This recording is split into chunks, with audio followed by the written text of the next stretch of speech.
Ready to go. Okay. Good morning, everybody, and welcome back. Today we've got a new toy to play with in the garage that answers a problem that we've got right now. Now, I could do the regular unboxing video, but let's do it my way.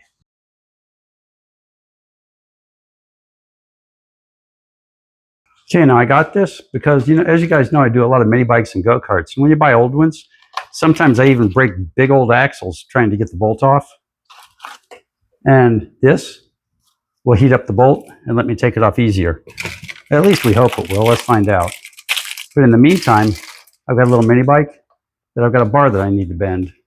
And I think I can use one of these big loops to do just that. Okay, I found something I'm not going to miss. I'm using gloves for this. We're currently at 88 degrees. That might be me.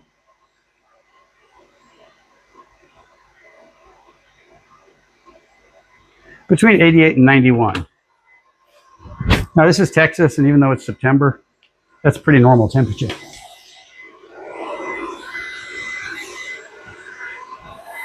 So let's put this on and hit the button and see what happens.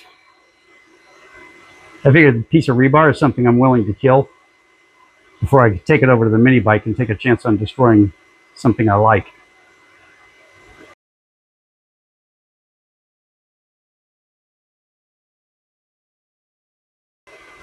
Okay, we'll put this down quickly, let it cool off. We're going to grab it while it's still got a little bit of glow to it. Yes, it is. It only bent a little bit, but the vise is bolted down, and it bent right where we put the heat. Okay, whoa. As you can see, super hot, and that's why I'm wearing gloves. Let's take it over the mini bike, and we're going to customize one of the long skinny ones. We're going to wrap it up around the mini bike. Now I've had this little guy since October, and I built it to sell it, but it just entertains me to no end, so I decided to keep it. And the problem I've got is if you watch this, the brake pedal goes way too low. And I hit this with a propane torch and tried to bend it some, and I got a little bit of a bend, but not nearly enough. And I just gave up because it was just too much work. And I'm set up so that I can set the pedal height, but the bar needs to bend a little bit more before it's going to work correctly.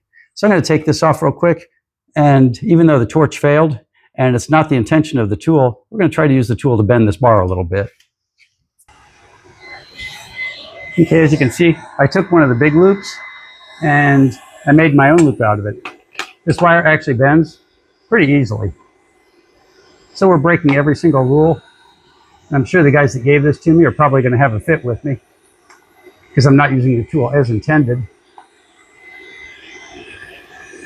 But that's okay. If they have a fit and we get the results we want, life is good. That'll teach them to give me toys to play with. Okay, we're set up. Now I'm going to try to hold this steadily. Like I said, this is a homemade coil out of the big loop, so, God knows.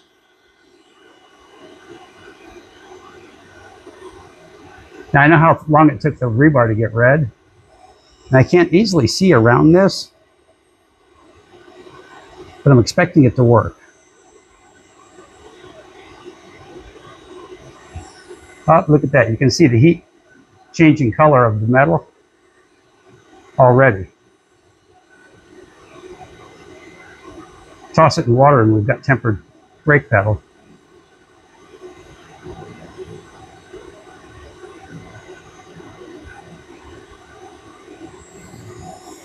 This is pretty impressive, actually.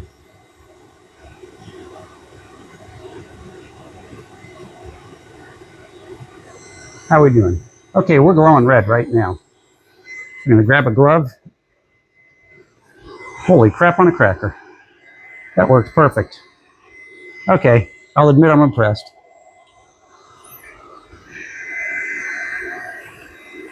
So now, since this thing is very, very hot, we're going to just do that and let it sit there and cool off.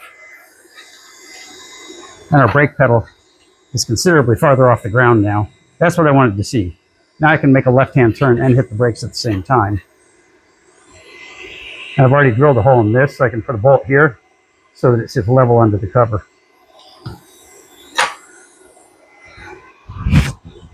Let's see what our temperature is.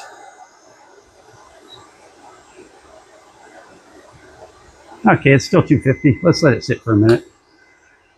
Okay, now that we've got her all painted and everything, she looks pretty good. And you can see the cover's not quite touching, and the brake is in a good place. It's not quite touching the wheel, so it'll suck on really nice. These brakes are an old school system, where, as you can see, it's a drag brake.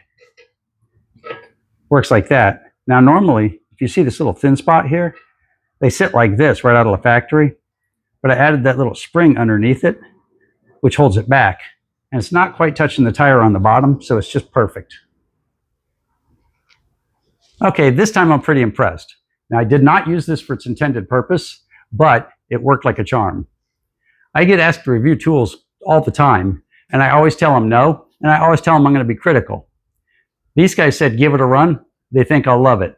And I did, and this is the first tool that I'm ever actually going to publish the review on.